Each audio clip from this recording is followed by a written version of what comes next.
Hi Idol, simple sample diet for the whole day para pumiyat, calorie deficit. Yung first meal nyo, kung anong time matapat, kung breakfast, lunch, or dinner, kung kaya, black coffee, no sugar, yun lang, no creamer, 0 calories. Kung di kaya, green tea. Kung di kaya, BCAA, 0 calories. Kung di kaya, half cup rice, 1 whole egg.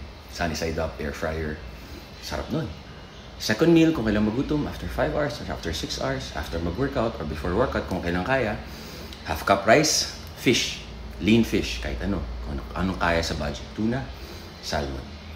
Third meal, kung ano kaya, black coffee, green tea, 0 calories, protein shake, creatine, or half cup rice, and chicken breast. Pwedeng grilled, pwedeng nilaga, steamed, air fryer, yan. Kahit konting ketchup lang. Ganun. Yun na yun, calorie deficit. Maintain nyo lang yun kung mapapayat kayo.